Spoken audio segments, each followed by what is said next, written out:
আমি এখন আছি একটা পেট্রোল পাম্পে। পেট্রোল পাম্পের নাম হচ্ছে শেল। এইরকম ৫-৬টা কোম্পানির পেট্রোল পাম্প সারা মালয়েশিয়া জুড়ে আছে।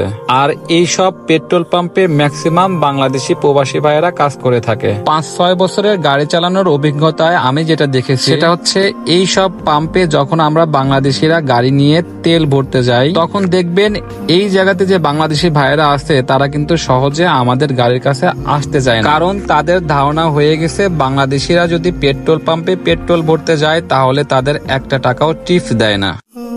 আমরা যখন বাংলাদেশিরা কোনো পেট্রোল পাম্পে পেট্রোল ভরতে যাই তখন কিন্তু আমরা কাউকেও একটা টাকাও টিপস দেই না। কিন্তু এটা সবাই করে না। কিছু কিছু বাংলাদেশিরা কিন্তু আবার টিপসও দেয়, আবার তাদের সাথে সুন্দর করে ভালো করে কথাও বলে। ওই যে একটা ধারণা আছে না যে বাংলাদেশি ভাইয়েরা যদি পেট্রোল পাম্পে পেট্রোল ভরতে আসে তাহলে তাদের টিপস দেয় না, সেই কারণের জন্য সহজে তারা গাড়ির কাছে আসতে চায়, এমনকি ভালোভাবে সার্ভিসও করতে চায় না। যেমন সব বাংলাদেশি ভাইয়েরা টিপস দেয় না তেমনটাও নয়, আবার তেমনই সকল পেট্রোল পাম্পের বাংলাদেশি ভাইয়েরা একই নয়।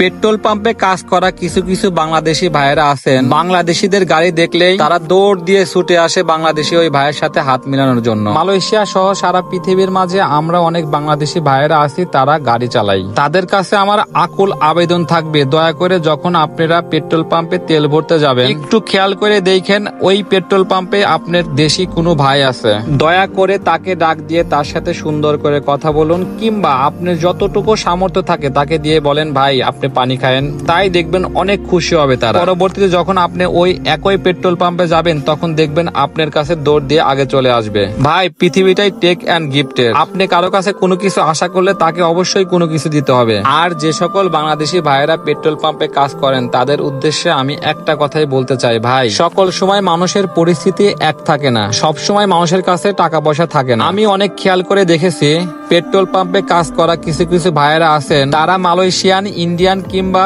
ইউরোপের কোনো দেশের লোক হইলে কিংবা তারা ওইখানে কোনো গাড়ি নিয়ে গেলে গাড়ি একদম পয় পরিষ্কার করে দিয়ে অবস্থা টাইট করে দেয়, কিন্তু পরবর্তীতে যখন টাকা পায় না উদুমুখ শুধু হয়ে যায়। আপনারা যে সার্ভিস দেন অন্য কোনো দেশের লোকদের সাথে, এই সার্ভিসটা বাংলাদেশি যে কোনো এক ভাইয়ের কাছে দেন, দেখেন শান্তি পাবেন, ভালো লাগবে, সেও আপনার প্রতি অনেক খুশি থাকবে।